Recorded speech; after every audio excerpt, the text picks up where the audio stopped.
Warahmatullahi wabarakatuh. Waalaikumsalam warahmatullahi wabarakatuh. Alhamdulillah, kita panjatkan syukur kepada Allah Subhanahu wa taala yang karena perkenannya kita bisa sampai ke sini untuk talabul ilmi. Ibu-ibu, semoga juga sholawat dan salam senantiasa tercurah untuk Nabi kita Muhammad Sallallahu Alaihi Wasallam, para keluarganya, sahabatnya, dan juga semoga kita termasuk di dalamnya. Ibu-ibu, sebelum kita mulai, kita baca basmalah dan doa pembuka majelis ya ibu-ibu ya. Bismillahirrahmanirrahim. Allahumma ftah lana himaktaka wangsur alaina rahmataka min kozaini rahmatika ya arhamar rahimin. Baca doa belajar ya Bu. Kan mau belajar. Raditu billahi robba wa bil islam dinna wa bi muhammadin nabiyya rasulah. Rabbi zidni ilma warzuqni fahma. Amin. Ibu-ibu, sebelum kita mulai, kita teruskan dulu ya bacaan Al-Quran. Sekarang surat Al-Baqarah ayat 11 sampai dengan 15 yang akan dipandu oleh Ibu Dedeh. Silahkan Bu Dedeh.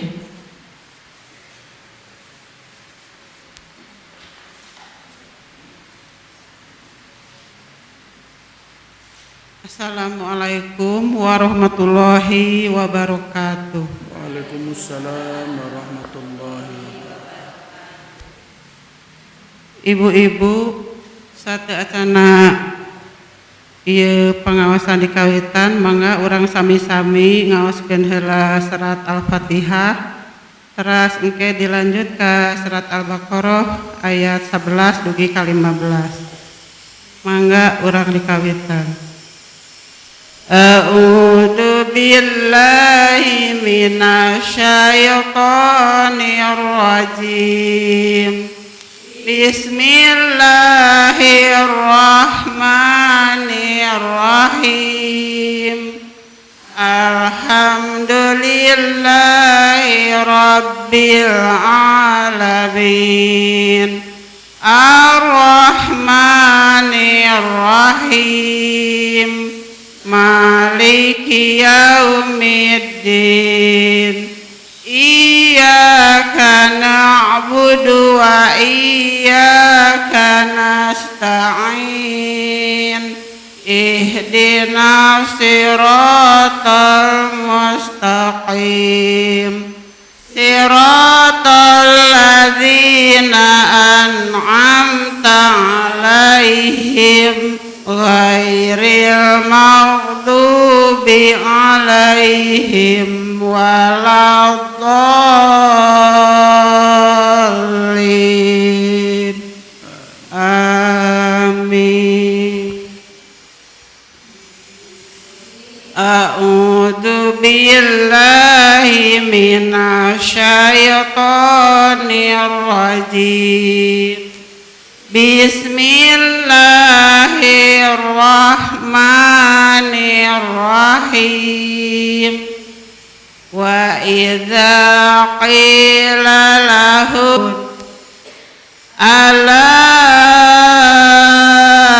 innahum humul mufsiduna walakin la yas'urun.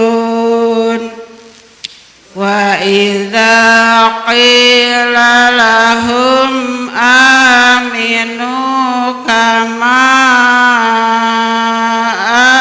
amanan nas kama amanan nasu qalu anu minu kama amanas sufaha.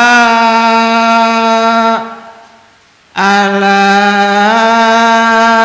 innahum humus sufaha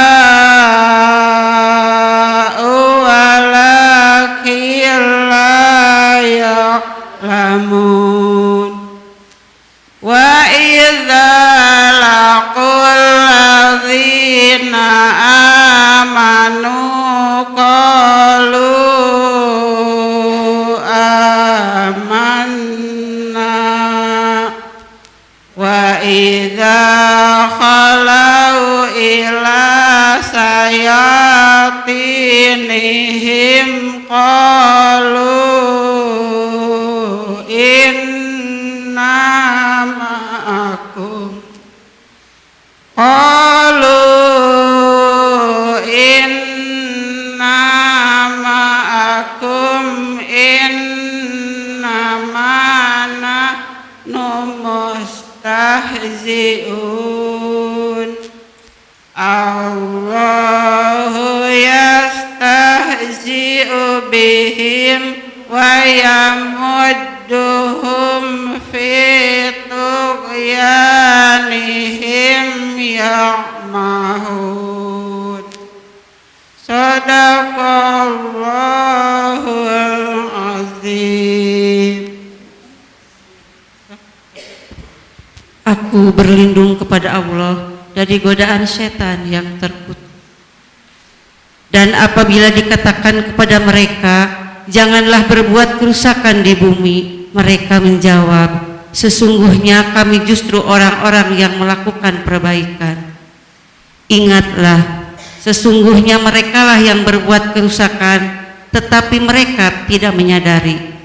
Dan apabila dikatakan kepada mereka, berimanlah kamu sebagaimana orang lain telah beriman, mereka menjawab, apakah kami akan beriman seperti orang-orang yang kurang akal itu beriman? Ingatlah, sesungguhnya mereka itulah orang-orang yang kurang akal, tetapi mereka tidak tahu.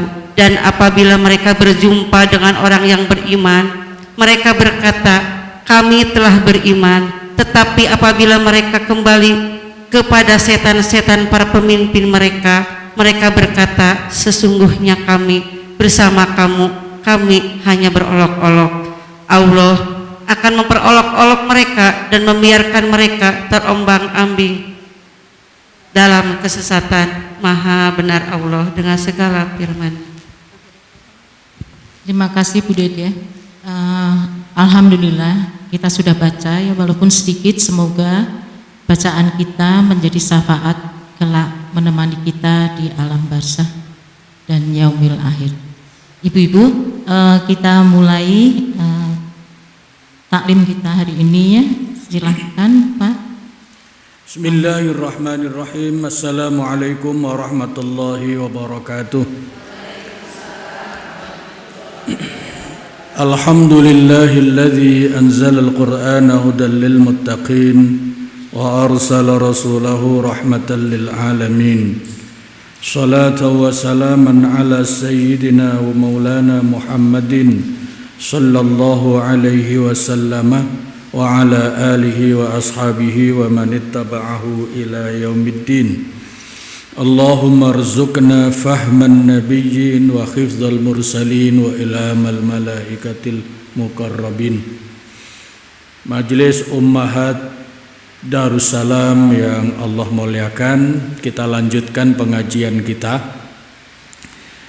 Nanti kalau membaca Al-Quran seperti tadi, alhamdulillah mukaddimahnya berupa bacaan Al-Quran. Nah, hanya kalau bisa sebelumnya dicek supaya memenggal ayatnya tidak tertinggal. Bacaan tadi lengkapnya kurang satu ayat, ya kurang satu ayat, kurang satu ayat.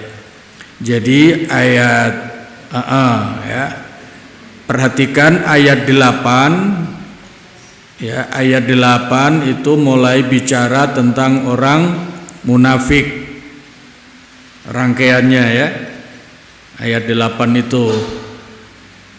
وَمِنَ النَّاسِ مَن يَقُولُ آمَنَّا بِاللَّهِ وَبِالْيَوْمِ الْآخِرِ وَمَا هُمْ بِمُؤْمِنِينَ يُخَادِعُونَ اللَّهَ وَالَّذِينَ آمَنُوا وَمَا يَخْدَعُونَ إِلَّا أَنفُسَهُمْ وَمَا يَشْعُرُونَ في قلوبهم مرض فزادهم الله مرضا ولهم عذاب أليم بما كانوا يكذبون. Itu ya, itu satu satu poin pemaknaan. Terus wa idza qila lahum baru ulaikal ladzina istarawud dolalata bil huda fama rabihat tijaratuhum wa ma kanu muhtadin. Coba terjemahnya apa itu yang ayat yang baru dibaca? Mereka itulah, begitu ya, betul terjemahannya? Mereka itulah orang-orang yang membeli kesesatan dengan petunjuk. Jadi petunjuk hidayahnya ditukar, digunakan untuk membeli kesesatan. Ulaikal ladzina istarawud dalalata bil huda fama rabihat tijaratuhum, maka ibarat orang dagang mereka tidak beruntung. Nah, yang ketiga wa ma kanu muhtadin, tidak termasuk orang yang mendapatkan hidayah. Hidayahnya hilang karena justru digunakan untuk membeli kesesatan. Itulah nasibnya orang munafik. Nah, begitu ya. Nanti penjelasan tentang orang munafik akhirnya sampai di ayat 20. Nah, maka nanti kalau mau melanjutkan bacaan surat Al-Baqarah untuk ngaji yang akan datang itu mulai 17 sampai 20. Nah, terus 21 dan seterusnya. Nanti caranya dicek dulu supaya membacanya lengkap. Ya, lengkap. Yang begitu itu namanya adabut tilawah, salah satu adab tata krama sopan santun membaca Al-Qur'an. Gimana caranya? Kalau berhenti, ya. Berhenti itu jangan di koma, harus sampai ke titik. Kalau dalam bahasa kita begitu. Ya. Kalau berhenti membaca Al-Quran jangan sampai di koma, tapi sampai di titik. Nah, mungkin kesulitannya begini. Wah, kami kan tidak tahu koma titiknya. Nah, lihat artinya. Nah, salah satu caranya lihat artinya. Kalau artinya sudah sempurna sampai ayat berapa, berarti sampai ke titik sudah. Contohnya tadi ayat 8 itu hendaknya sampai ayat 6 berapa? 16 ya? Sampai ayat berapa? Ulaikal ladzina ishtarawud dalalata bil huda fama rabihat tijaratuhum wa ma kanu muhtadin. Ayat-ayat itu 8 sampai 20 tentang orang munafik. Nanti penjelasan ke belakang paling banyak itu penjelasannya tentang orang-orang munafik. Kemarin kita sudah pelajari. Nanti di surat An-Nisa ketemu. Innal munafiqina yukhadi'una Allah wa huwa khadi'uhum. Orang munafik itu memang seperti yang disebutkan dalam surat Al-Baqarah juga bohong, menipu, Allah pun mau ditipu dan seterusnya. Sampai nanti ujungnya turun wahyu khusus ada 11 ayat itu tentang orang munafik, namanya surat Al-Munafiqun. Ya. Idza ja'akal munafiquna qalu nashhadu innaka la rasulullah. Mereka pura-pura syahadat padahal hatinya tidak mau syahadat. Maka Allah menegaskan innal munafiqina lakadzibun, memang paling-paling munafik itu tukang bohong. Ya. Itu berkaitan dengan ayat tadi yang dibaca. Alhamdulillah, mudah-mudahan istiqomah sehingga setiap mengawali pengajian diawali dengan membaca beberapa ayat. Dari sisi nilai ibadahnya ini juga penting. Mungkin tempo hari sudah saya sampaikan, ngaji 1 jam itu pahalanya, nilai ibadahnya lebih besar dibandingkan sholat sunnah 100 rakaat. Kayak ibu ini ngaji mulai jam 4 sampai jam 5 1 jam, ya 1 jam itu nilai ibadahnya sama dengan sholat sunnah, lebih baik dari sholat sunnah 100 rakaat. Ibu sudah pernah sholat sunnah sekaligus 100 rakaat? Ayo. Witir saja ditawar bisa 11 tapi ambil 3 ya gitu ya. Jadi 100 rakaat. Nah, maka saya suka berseloroh kalau saya ditawari sholat 100 rakaat dibandingkan ngaji 1 jam, milih ngaji 1 jam ya, milih ngaji 1 jam. Jangankan 1 jam, sudahlah 2 jam nggak apa-apa daripada disuruh sholat sunnah 100 rakaat. Kenapa? Iya, kalau ngaji bisa sambil ngantuk, kalau sholat mana bisa sambil ngantuk? Nggak bisa ya, kalau ngaji kan bisa sambil ngantuk ya, bisa sambil bisik-bisik kanan kiri kalau ngaji kan. Kalau sholat mana ada bisa, batal kalau bisik-bisik kanan kiri ya. Makanya ngaji itu luar biasa ya, nilainya luar biasa. Apa rahasianya kok ngaji 1 jam lebih tinggi nilainya dibandingkan sholat sunnah 100 rakaat? Kenapa? Karena ngaji itu mempelajari ilmu, apalagi kalau sholatnya tanpa ilmu, itu lebih tidak bernilai lagi. Jadi ilmu itu nilainya lebih tinggi dibandingkan sholat sunnah. Nah, kesimpulannya begitu. Karena apa? Justru dengan ilmu itulah sholatnya bisa lebih baik, ibadahnya bisa lebih baik. Makanya nanti akan ketemu ayat sebelum Nabi Adam diturunkan oleh Allah ke muka bumi untuk mengelola bumi, itu lebih dulu diajarkan ilmu. Wa 'allama Adamal asma'a. Nah, begitu. Maka orang bekerja juga begitu, akan ditanya pendidikanmu apa, karena ilmunya akan menentukan kualitas pekerjaannya dan seterusnya dan seterusnya.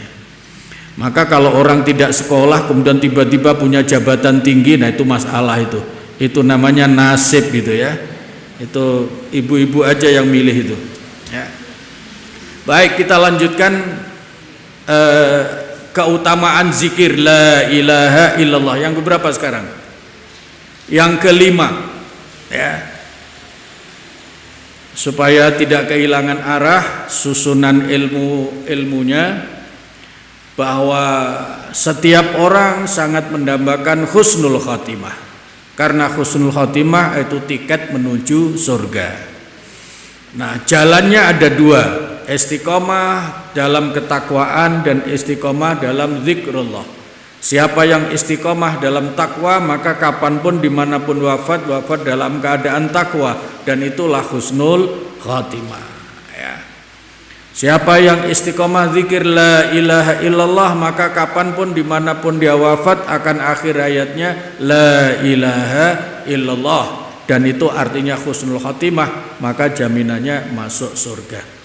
Nah, di samping untuk husnul khotimah, zikir la ilaha illallah itu juga punya manfaat tujuan yang lain yang luar biasa. Yang kelima, menenangkan kolbu. Ibu-ibu suka tidak tenang hatinya? Tapi kalau lihat wajahnya sih enggak sih, wajahnya wajah tenang ya. Mudah-mudahan ahli zikir. Ada orang tenang itu memang macam-macam. Ada orang tenang karena memang ahli zikir ya, ahli ibadah. Tapi ada orang tenang karena tidak tahu persoalan, jadi sudah begitu saja. Ada model begitu ya. Ada orang tenang aja ya, bumi gempa bergoyang juga tenang ya. Anggap saja naik bandros, digoyang-goyang di jalan ya. Padahal itu gempa yang di mana-mana sudah kejerit-jerit karena masjid, rumah ambruk nggak karuan ya. Itu nah, orang beriman ya, orang beriman, ketidaktenangan hati ya, ini bicara soal hati. Hati itu kalau tidak tenang mempengaruhi kesehatan fisik ya. Tenang lawan katanya apa? Gelisah, apalagi? Ya, kalau resah, gelisah, gundah gulanas, pokoknya bercampur aduk. Nah, bahasa gaul ibu kan stres ya. Nah, stres itu bukan di kepala ya, tapi itu bermula dari hati. Ini penting karena ada salah terapi. Ada orang hidupnya tidak pernah tenang, terus saja pusing terus saja dan segala macam. Tahu-tahu datang ke seseorang, ya, seseorang, Bu, Pak, saya ini hidupnya tidak tenang, begini begitu dan segala macam. Apa sarannya? Sudah, sana rekreasi ke Pangalengan, rekreasi ke Ciwidey, jalan-jalan. Ya, biasanya begitu. Supaya apa? Katanya supaya tenang. Ternyata begitu pulang, tenang enggak? Gimana tenang, orang duitnya habis. Pulang ya tambah gak tenang. Nah, ini namanya salah terapi.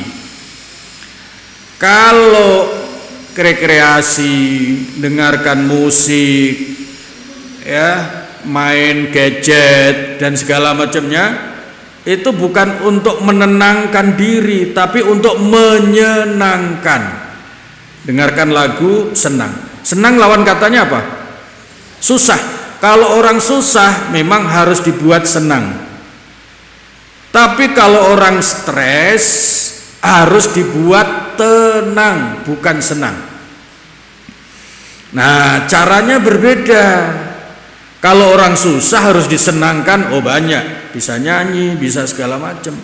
Tapi kalau orang hatinya tidak tenang, hanya satu yang memberikan resep ini, yang menciptakan manusia pasti benar, yaitu Allah Subhanahu wa Ta'ala. Nah, maka Al-Qur'annya resepnya ada di surat At-Taubah. Coba lihat, buka di surat At-Taubah. Maaf, saya salah sebut. Surat Ar-Ra'du. Surat Ar-Ra'du. Surat Ar-Ra'du.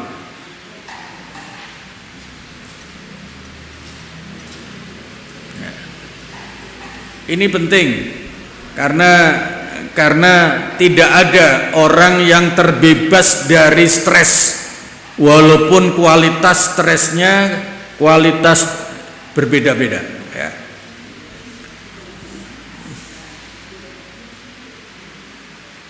Ketemu surat Ar-Ra'du ayatnya 28. Ar-Ra'du 28.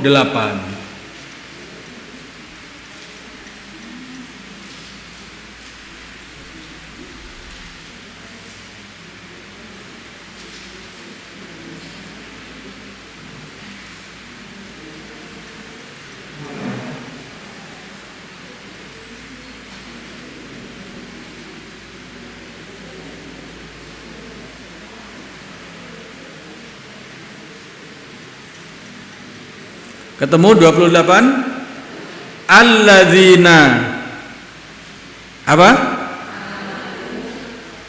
Alladzina amanu wa tatma'innu qulubuhum bizikrillah. Ala bizikrillah tatma'innul qulub. Ya, orang-orang beriman itu hatinya apa di situ?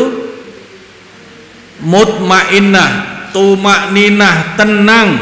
Nah, tatmainnu di situ itu tumakninah, tenang, tentram. Ya. Tentram, tenangnya hati orang beriman dengan apa? Bizikrillah. Hanya bisa tenang dengan zikrullah. Ala, ingat. Nah, di situ Allah malah menekankan lagi, ingat, jangan lupa, jangan salah mikir, jangan salah paham, jangan salah terapi. Kalau orang hatinya tidak tenang apapun sebabnya, maka supaya bisa tenang dibawalah ke zikir. Jangan dibawa rekreasi. Nah, ini salah, itu salah terapi, ya. Ingat, ala bizikrillah tatmainnul qulub, dengan zikrullah hati menjadi tumakninah, menjadi tenang. Biayanya mahal mana zikir sama rekreasi? Rekreasi itu Masya Allah, zikir itu biayanya murah, hasilnya nyata, dunianya hatinya tenang, pahalanya sudah jelas ada. Orang berzikir itu hatinya tenang, pahalanya tercatat. Tapi kalau rekreasi mungkin bisa senang tapi sesaat, tapi badan capek, uangnya habis, pulang malah bisa uring-uringan. Itu kalau, makanya jangan sampai salah terapi. Walaupun diberikan nama apa biasanya kalau mau rekreasi sekarang bahasa gaulnya ibu-ibu, oh tadabbur apa man? Oh tadabbur alam lah, yang wisata rohani. Orang mau rekreasi aja banyak macam istilahnya. Ya rekreasi ya rekreasi. Ya. Tetap saja mau dibilang wisata rohani, tadabbur alam dan lain-lain, tidak bisa itu menggantikan zikir kepada Allah. Ini yang memberikan petunjuk Sang Pencipta loh. Ibaratnya begini, kalau ibu punya HP atau punya jam, lagi HP-nya lagi ngadat, ya lagi ngadat, bagaimana cara memperbaikinya? Harus ada buku petunjuknya, ya gitu. Nah ibu beli HP baru, beli mobil baru, pasti ada namanya buku petunjuk. Bahasa gaul ibu-ibu adalah manual book. Gimana caranya buka, gimana cara menghidupkan, bagaimana cara dan seterusnya. Nah begitu. Kalau sudah paham manual booknya, maka ketika HP-nya ngadat ya bisa ngoprek sendiri gitu ya. Tapi kalau orang tidak ahli membenahi HP, tiba-tiba kemudian dioprek, makin bagus atau makin rusak? Makin rusak. Makin rusak. Manusia juga begitu. Kalau ada problem dirinya manusia, cara memperbaikinya harus dengan manual book dari penciptanya. Nah begitu. Kalau beli mobil baru, supaya cara mengoperasikannya benar, kalau ngadat bisa benahi, maka harus membaca buku petunjuknya. Buku petunjuk yang paling bisa dipercaya pasti benar kalau dikeluarkan oleh pabrik mobilnya, oleh pabrik HP-nya, baru itu benar. Nah begitu. Manusia apalagi, manusia itu lebih rumit dibandingkan sekedar mobil baru. Manusia itu paling rumit persoalannya.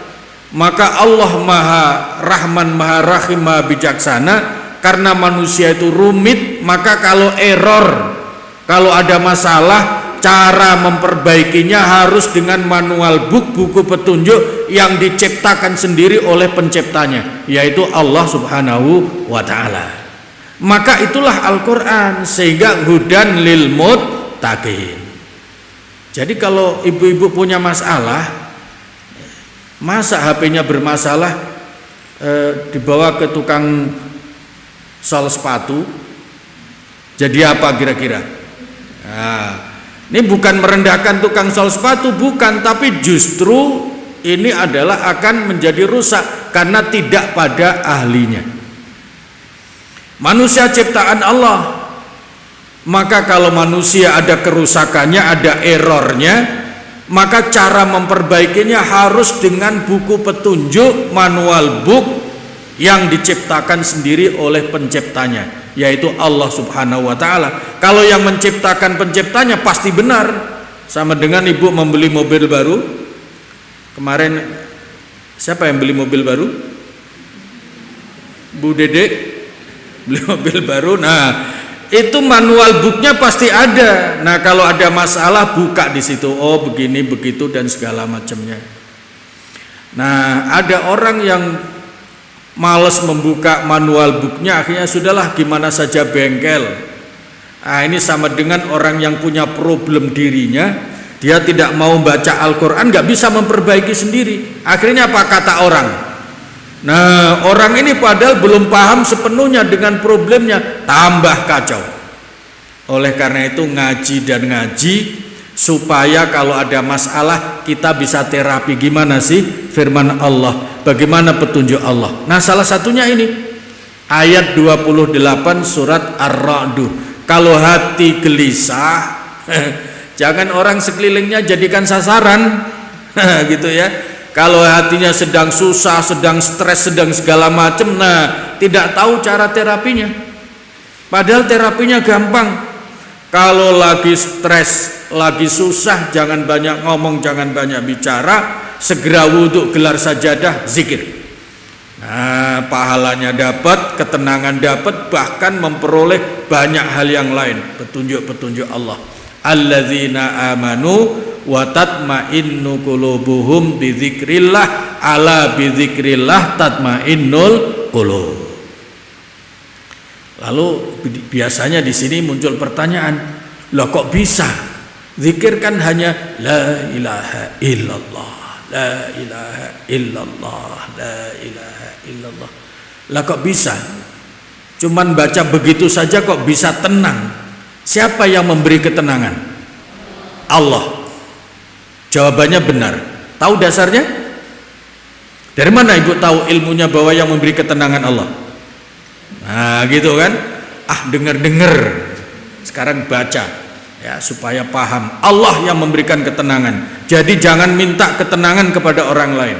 Kalau hati stres susah, minta kepada Sang Penciptanya. Nah, ada ayat dalam Al-Quran, Wallazi anzala sakinata fi qulubil mu'minin.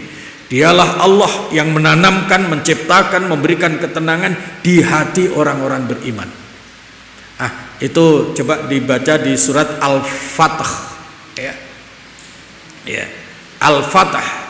Inna fatahna laka fathan mubina. Ya. Surat Al-Fatah.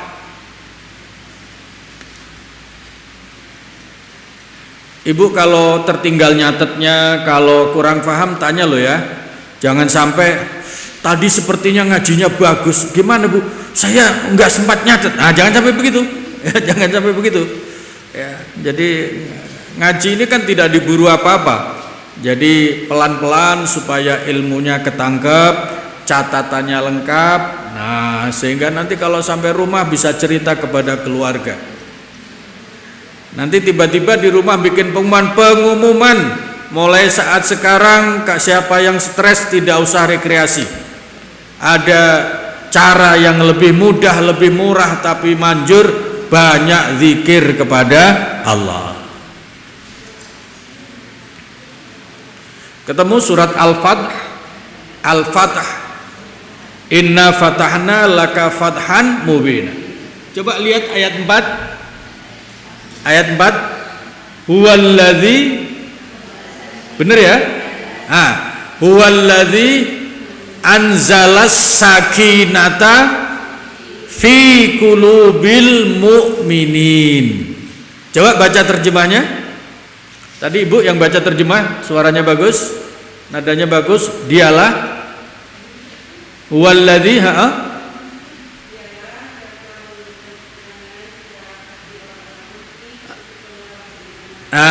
dialah Allah ya, dia itu maksudnya Allah yang memberikan ketenangan hati orang-orang beriman. Ini petunjuk sekaligus janji. Kalau orang beriman memenuhi ayat 28 surat Ar-Ra'd, artinya orang beriman yang ahli zikir, pasti Allah akan berikan ketenangan.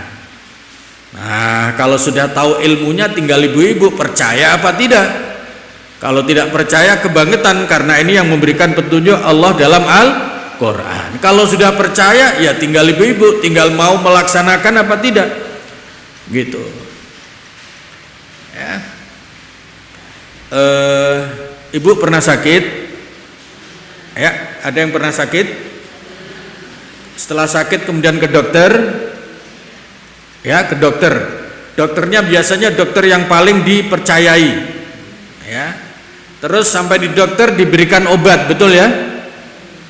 Kalau obatnya tidak diminum terus minta sembuh, kira-kira bisa enggak? Nah itu dia. Mau sembuh ya harus tidak sekedar percaya ke dokternya, tidak sekedar mendengarkan advice dokternya, tapi kalau diberikan obat ya diminum. Ini kira-kira itu gambaran Al-Quran itu begitu. Sudah ditunjukkan kalau hati gelisah, gundah gulana, stres ringan maupun berat, cara menenangkannya zikir. Itu namanya resep dan obat. Lah sekarang sudah percaya karena yang memberikan petunjuk Sang Maha Pencipta. Kita kalau baca Quran suka ngomong, suka mengucapkan Shadaqallahul Azim, Maha benar Allah dengan segala firman-Nya, berarti percaya itu benar. Nah setelah itu tinggal kita mau laksanakan apa tidak. Kalau mau laksanakan pasti tercapai, karena janjinya Allah, orang yang banyak berzikir itu akan diberikan ketenangan. Nah ayatnya mana? Ayat 4 surat Al-Fatih yang memberi ketenangan Allah sendiri. Huwallazi anzalas sakinata fi qulubil mu'minin liyazdadu imanan, ya. Kalau orang hatinya tenang itu makin beriman, makin kuat, makin kuat, makin kuat. Itu. Apalagi kalau zikirnya malam hari, ya, mengiringi tahajud. Kalau tandanya zikir itu benar, itu dengan pelan-pelan tanpa tahu sebabnya apa, itu rasa haru dalam hati mulai muncul. Nah tiba-tiba air mata meleleh. Kalau ditanya kenapa kok nangis, nggak tahu. Itu semata-mata adalah karunia Allah. Nah kalau orang sudah bisa seperti itu dia mendapatkan karunia yang luar biasa, ya. Orang yang berzikir sampai matanya meleleh karena merasakan kesyahduan banyak kalimat-kalimat la ilaha illallah yang dia ucapkan, maka itu akan menjadi satu dari 7 kelompok manusia yang akan mendapatkan payung mahsyar. Ya, begitu ya. Itu janjinya Allah, janjinya Rasulullah kepada orang yang zikir sampai khusyuk, sampai bisa meneteskan air mata. Ya. Huwallazi anzalas sakinata fi qulubil mu'minin. Ini petunjuk penting, ya. Orang yang hatinya stres itu obatnya adalah zikrullah. Kalau hatinya susah, obatnya dibawa senang. Nah, dibawa senang. Nah, jadi kalau stres beda lagi, ya. Zikir. Baik. Ada pertanyaan sampai sini? Ya, silakan Bu.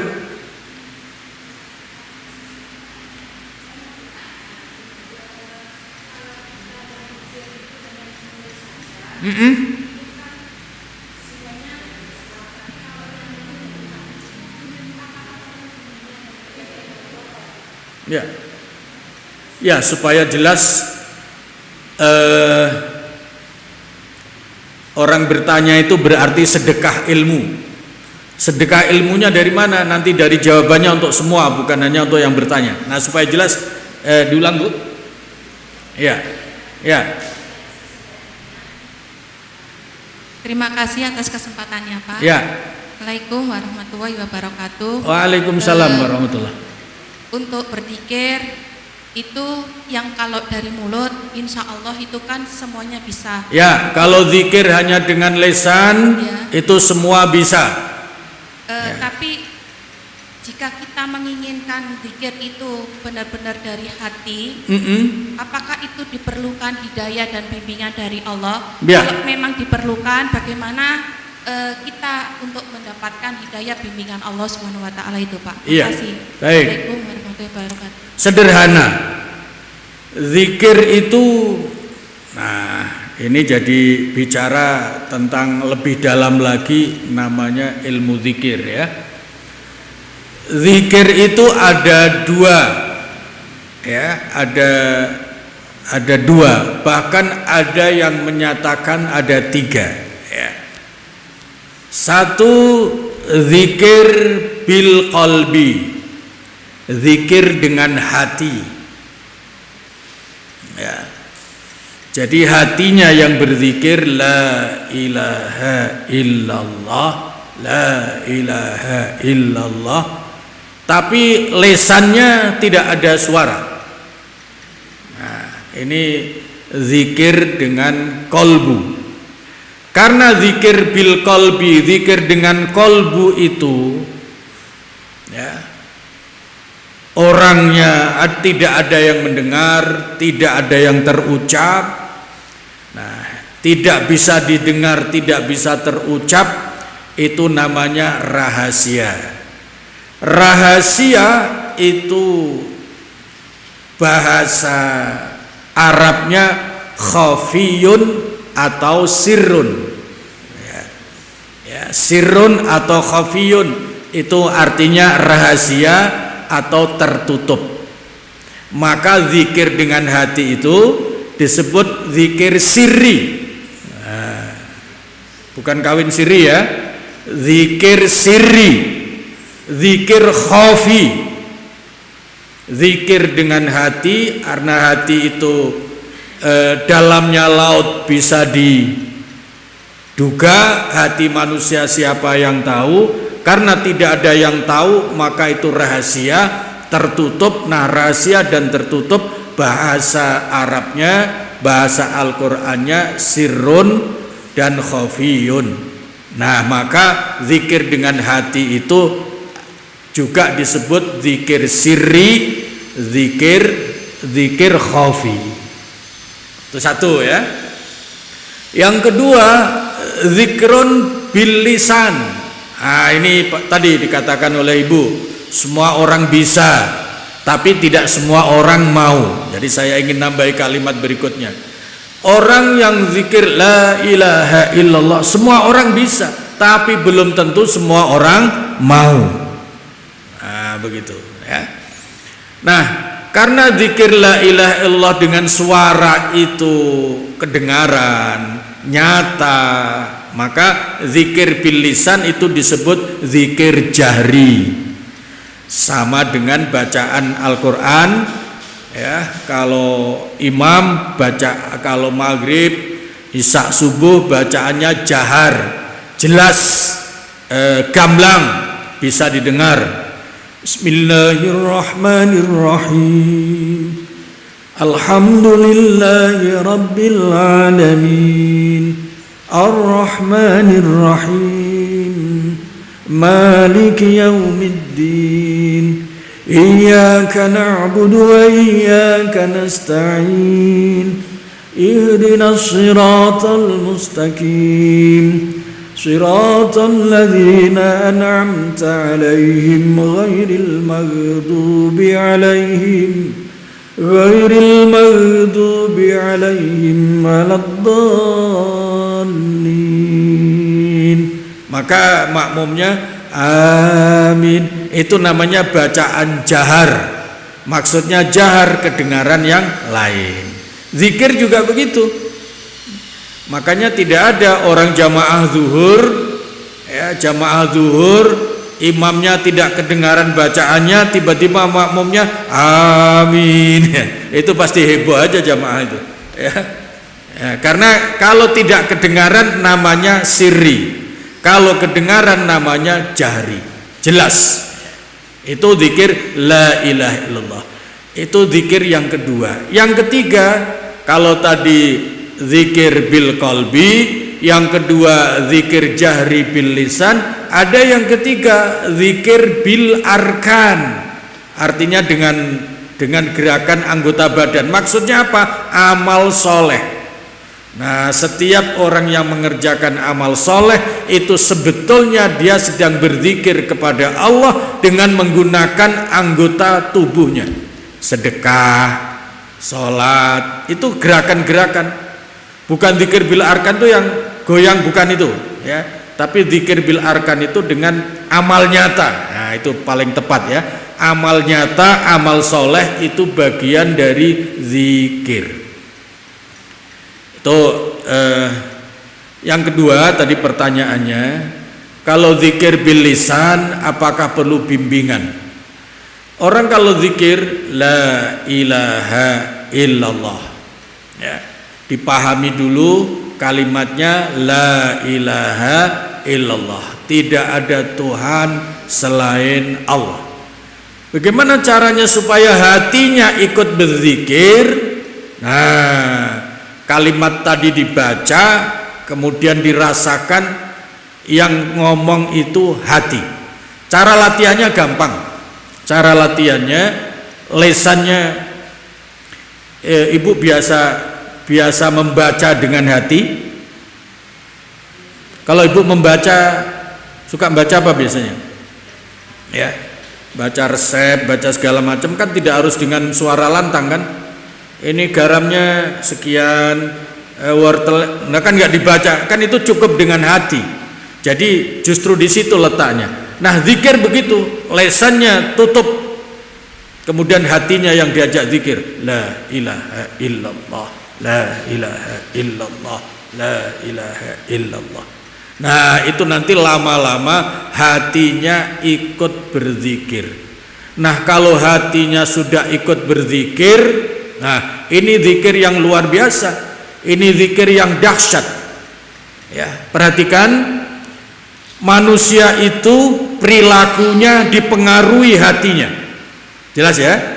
Kata Nabi, manusia itu perilakunya dipengaruhi hatinya. Kalau hatinya baik, manusia perilakunya akan baik.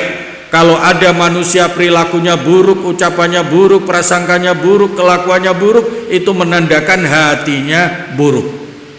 Maka kalau hatinya biasa diajak zikir, perilakunya insya Allah baik. Nah, makanya tempo hari kalimat la ilaha illallah itu disebut kalimat thayyibah, artinya kalimat yang baik. Itu artinya kalimat la ilaha illallah kalau masuk dalam hati itu akan menjadikan orang itu orang baik. Nah, maka pertanyaan ibu tadi bagus sekali, bagaimana caranya kita untuk bisa seperti itu? Nah, caranya memang berlatih. Kemudian pertanyaannya ibu tadi, apakah perlu bimbingan? Iya, semua perlu bimbingan dari Allah. Nah, Allah membimbingnya kepada Rasulullah. Rasulullah cara membimbingnya disampaikan kepada para ulama. Nah, kalau ibu ingin berlatih zikir yang benar, ya datang kepada ahlinya, pada ulama yang ahli zikir, supaya bisa diajarkan zikir dengan benar.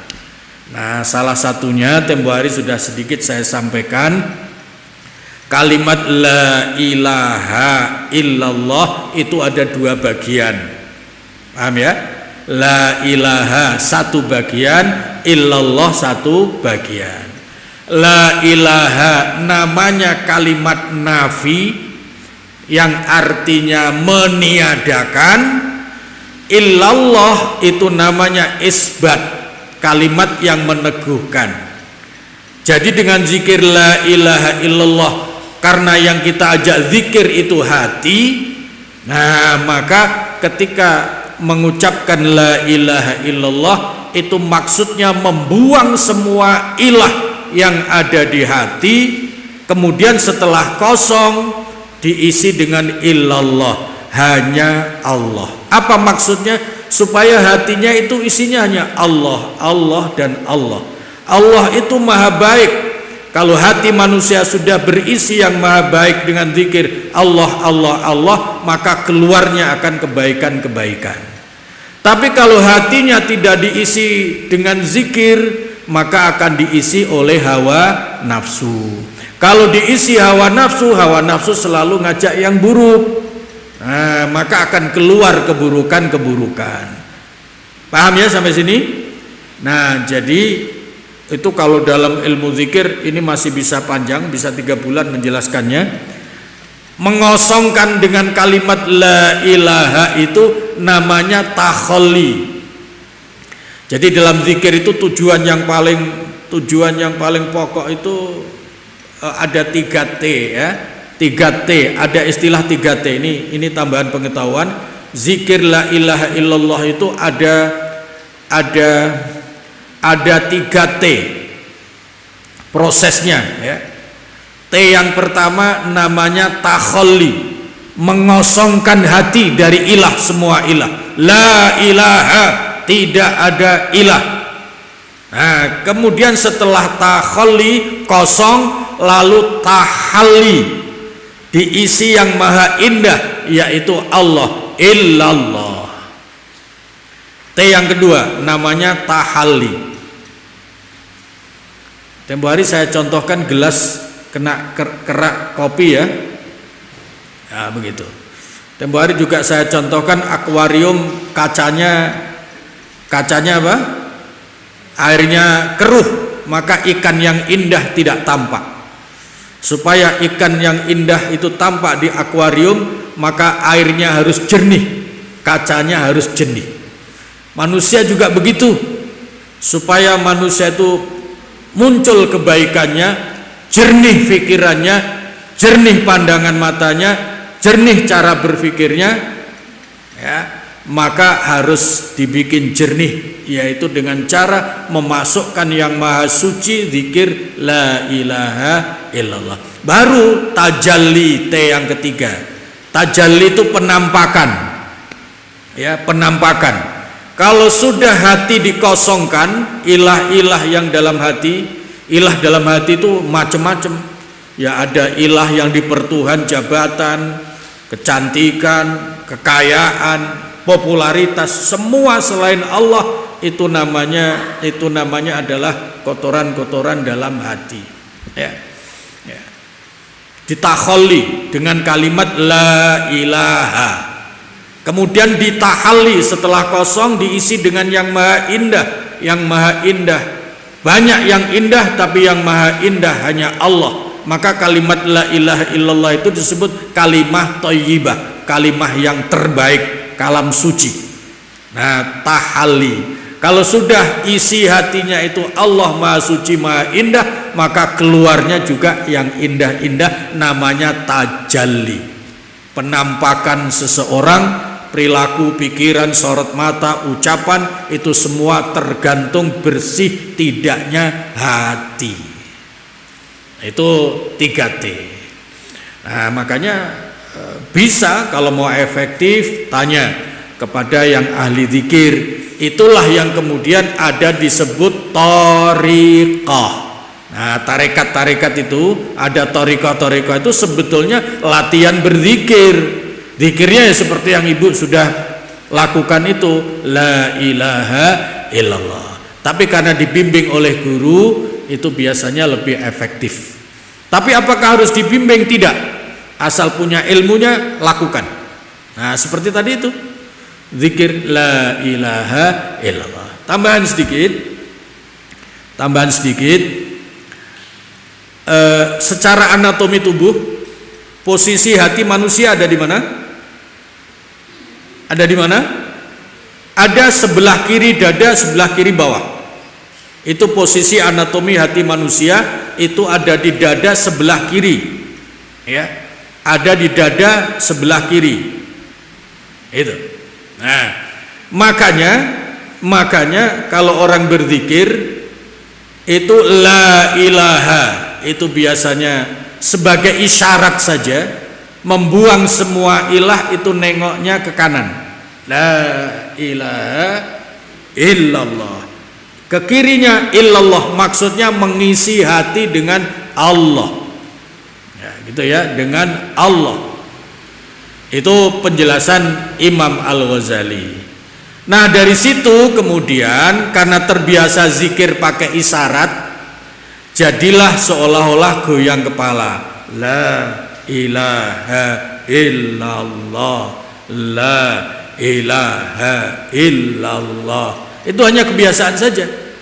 Jadi bukan persoalan goyang kepalanya, tapi persoalannya adalah niatkan ketika zikir itu membersihkan ilah dalam kolbu, ya, semua ilah kemudian diisi dengan Allah. Nah, itu kira-kira sekilas penjelasannya begitu. Bisa ditangkap ya? Ya. Nah, kita bisa latihan sendiri-sendiri. La ilaha illallah. Innamal a'malu binniyat.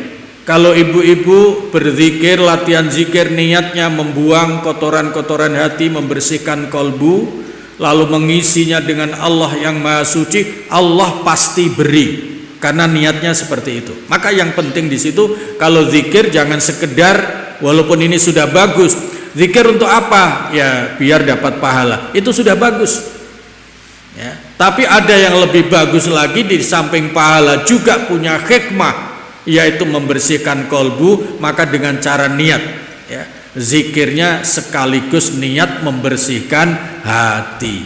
La ilaha illallah, la ilaha illallah, la ilaha illallah. Terus diisi. Nah, terus diisi.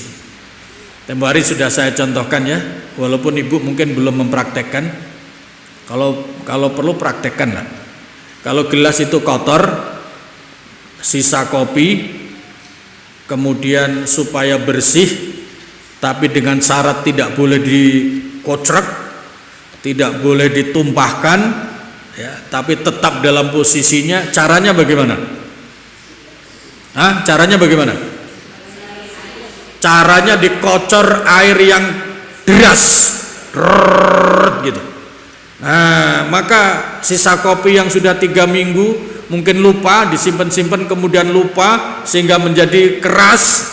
Nah, pertama kalau dikocorin air akan lumer, akan apa namanya? Akan mulai lumer. Kalau terus dikocor terus saja. Nah, lama-lama muntah keluar. Kalau terus saja dikocor, maka kotoran akan keluar. Kalau terus saja diisi, yang tinggal air yang jernih. Kalau nggak percaya, praktekkan. Hati manusia begitu, ya. Ghibah ngotori hati. Ya. Ibu jangan dikira ya, jangan dikira. Misalnya datang pengajian begini, melihat satu jamaah kerudungnya baru, ibu ngomong dalam hati, paling itu nganjuk. Nah, jangan dikira itu ngotori hati yang begitu tuh, ya, ngotori hati, ya. Itu namanya dosanya kolbu, bukan dosa mulut. Tapi kalau sudah diucapkan, itu namanya dosanya mulut. Nah, begitu melakukan keburukan, itu kata Nabi, hatinya ada 1 titik kotor.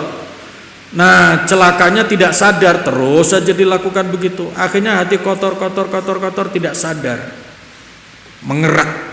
Nah, maka caranya harus digedor, ya, dengan zikir. Nah, itu sebabnya kalau sisa kopi di gelas itu kalau cuma ditetesi air ngaruh apa enggak? Enggak. Kalau cuma 1 tes gitu, nanti seminggu lagi 1 tes, enggak ngaruh itu. Nah, hati manusia juga begitu.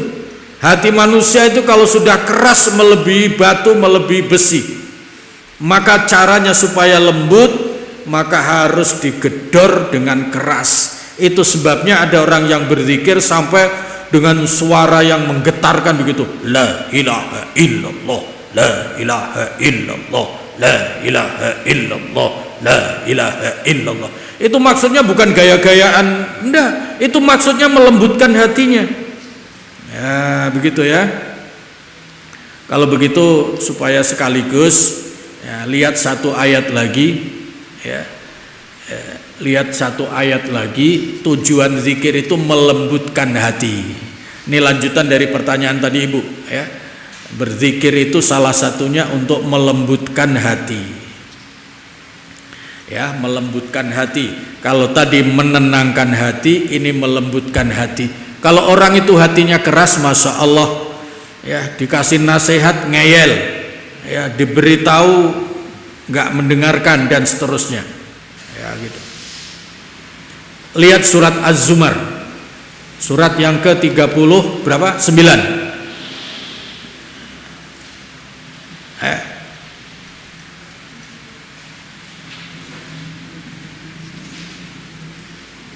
Az-Zumar surat yang ke-39.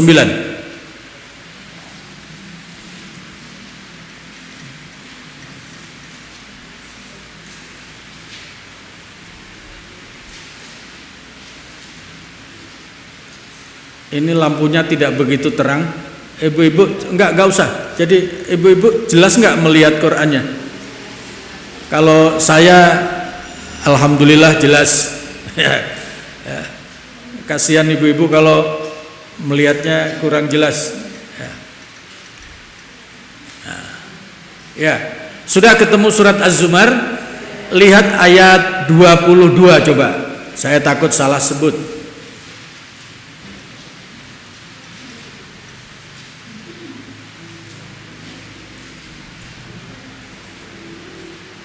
Apa bunyinya?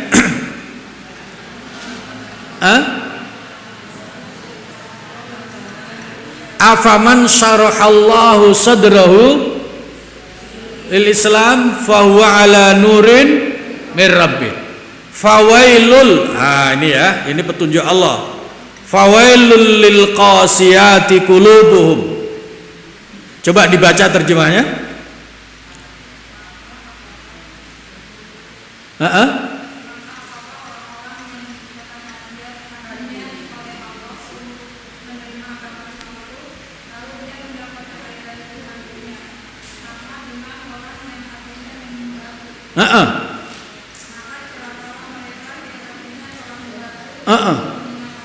Iya, untuk mengingat Allah. Celakalah orang yang hatinya membatu untuk mengingat Allah. Itu artinya celaka orang yang hatinya keras kemudian tidak mau berzikir sehingga tetap hatinya tidak bisa lembut.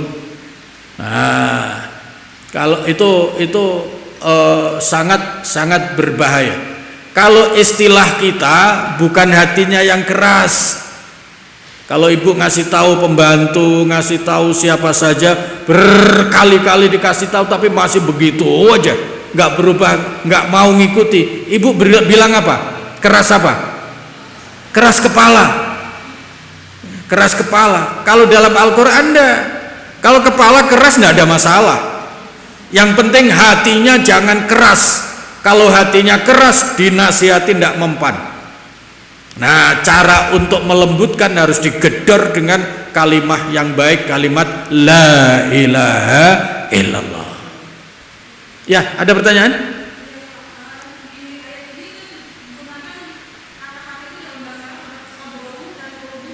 Ya. Ini penting ya. Pertanyaannya sangat cerdas. Afaman syarahallahu sadrahu. Ya, disebut dada. Kemudian di belakangnya itu ada fawailul lil qasiyati qulubuhum. Celaka orang yang hatinya membatu. Apa hubungannya dada dengan hati? Kira-kira begitu ya. Nah, ada. Siapa yang memberi petunjuk? Rasulullah sallallahu alaihi wasallam. Kata Nabi begini, at-taqwa hahuna. Ini enggak apa-apa ya, sudah jam 7 ya Bu ya. Apa ya? Baik. Kata Nabi begini, at-taqwa hahuna. Sahabatku, takwa itu di sini loh. Nah, wa yushiru sadrahu. Nabi memberikan isyarat dada. Catat baik-baik. Dada itu situ apa? Sadrahu. Alam nashrah laka sadrak. Di situ juga afaman syarahallahu sadrahu. Dada itu bahasa Arabnya sadrun.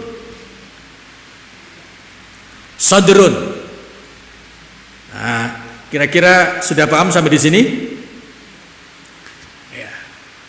Sadrun itu bahasa Arab dari kata dada.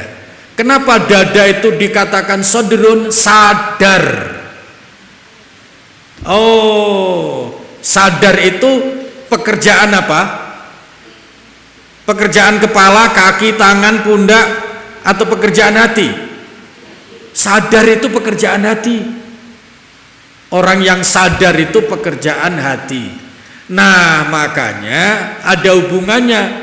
Sadrun disebut dada, kemudian sadrun itu artinya sadar dalam bahasa kita, karena di dalam dada ada kolbu yang sering disebut hati. Nah, gitu ya. Makanya ayat ini sangat menarik. Lapang dada. Sebenarnya lapang apanya? Hatinya. Gitu ya. Tapi disebut lapang dada. Padahal yang sebenarnya yang lapang hati. Tapi disebut lapang dada. Karena apa? Hati itu letaknya di dalam dada. Maka walaupun nggak diajari di mana letaknya hati, di bokong, nggak ada. Hati itu letaknya ada di dada. Sadrun, sadar. Nah, jadi bahasa Arabnya dada itu sodrun. Nah, sodrun itu kalau bahasa kita sadar, sodrun. Banyak loh bahasa-bahasa kita yang diadopsi dari bahasa Al-Quran, dari bahasa Arab. Contoh misalnya pamali, alim, pamali. Itu dari kata famali. Kenapa begitu? Tidak pantas. Nah, itu pamali gitu ya. Itu tuh bahasa Arab itu. Dalam bahasa Al-Quran begitu. Nah, sadrun juga begitu. Sadrun itu artinya dada. Di dalam dada ada hati, maka ada orang yang lapang hati, lapang dada disebut orang yang sadar. Karena berasal dari kata bahasa Arab sadrun. Alam nashrah laka sadrak. Tidakkah telah aku lapangkan dadamu? Gitu ya. Surat Al-Insyirah. Surat Al-Insyirah. Ya. Tidakkah aku telah lapangkan dadamu? Alam nashrah laka sadrak wa wada'na anka wizrak. Orang yang lapang dada itu karena tidak kena beban dosa. Barang siapa yang banyak dosa, walaupun tidak disadari, hatinya akan sempit. Siapa yang menyempitkan hatinya? Allah subhanahu wa ta'ala. Karena dosanya kepada Allah subhanahu wa ta'ala. Alam nashrah laka sadrak. Faham Bu ya? Baik, itu pertanyaan bagus, sedekah ilmunya bagus. Jadi ada disebut hati, ada disebut dada. Karena hati itu ada di dalam dada. Aku lapangkan dadamu, sebenarnya yang lapang hatinya ya. Kalau disakiti orang, ya lapang dada sajalah. Nah, padahal sebenarnya lapang hati yang dimaksud ya gitu. Nah, maka juga begitu. Ada orang dinasihati susah, itu sebenarnya bukan keras kepala. Bukan keras kepala, tapi yang keras hatinya. Nerima tidak nerima itu hati. Nah, begitu ya. Nerima mau tidak terima itu soal hati. Kalau ibu tersinggung, yang sakit kepalanya apa hatinya? Ya, itu jelas itu ya. Sakit kepala saya. Kenapa? Itu tadi ngomongnya tidak enak. Itu padahal yang sakit hati, gitu ya. Jadi yang sakit itu hati. Sakitnya itu di sini loh. Ya, bukan sakitnya itu gitu ya. Sama dengan kalau orang sadar, yang ditepuk apanya? Dadanya, bukan kepalanya. Sadar. Nah, beda kalau eleng kamu. Itu toyor kepalanya. Gitu ya. Itu menariknya bahasa Al-Quran. Baik, itu tadi ayat berapa? 22 surat apa tadi? Az-Zumar. Itu sekaligus memberikan petunjuk. Tujuan zikir yang ke-6 adalah melembutkan hati. Nah, nanti kita lanjutkan kenapa hatinya harus dilembutkan dengan zikir. Karena hati itu manusia tidak bisa mengatur, yang bisa mengatur Allah. Kalau hati sudah keras tidak bisa dikasih nasihat. Yang harus melembutkan adalah yang memberi dan menciptakan hati, yaitu Allah. Upayanya apa? Melalui banyak zikir. Maka kalau ada orang bandel hidupnya, disebut ya, itu tidak sadar. Eleng, sadar kamu, sadar. Umur sudah tidak muda lagi, masa? Nah gitu ya, sadar kamu, sadar. Yang disuruh sadar bukan kepalanya ya. Tapi yang disuruh sadar adalah hatinya. Karena sadar tidak sadar manusia tergantung hatinya. Nah, supaya gampang sadar, perbanyak zikir la ilaha illallah. Ini enggak rampung-rampung ya ngaji soal zikir, karena ini memang sesuatu yang sangat penting. Mudah-mudahan ibu-ibu sabar ngaji ini supaya ilmunya tertata, karena ini sesuatu yang sangat penting. Baik, itu ngaji kita sore hari ini. Mudah-mudahan Allah berikan kesehatan, berikan umur, sehingga kita bisa lanjutkan ngaji yang akan datang. Bismillahirrahmanirrahim. Allahumma anfa'na bima 'allamtana wa 'allimna ma yanfa'una wa zidna ilma. Alhamdulillahi ala kulli hal wa na'udzubillahi min hali ahli nar. Rabbana atina fid dunya hasanah wa fil akhirati hasanah wa qina adzabannar. Walhamdulillahi rabbil alamin. Wassalamualaikum warahmatullahi wabarakatuh.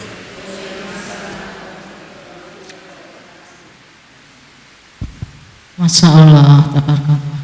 Alhamdulillah ya Allah. Banyak ilmu ya ibu-ibu ya. Terima kasih Ustadz atas ilmu dan nasihat-nasihatnya. Ibu-ibu, kita tutup pengajian ini dengan istighfar 3 kali, kemudian baca doa kafaratul majlis. Astagfirullah, astagfirullah, astagfirullah. Subhanakallahumma wa bihamdika asyhadu an la ilaha illa anta astaghfiruka wa atubu ilaik. Amin amin ya rabbal alamin. Alhamdulillah. Ibu ditunggu. Assalamualaikum warahmatullahi wabarakatuh.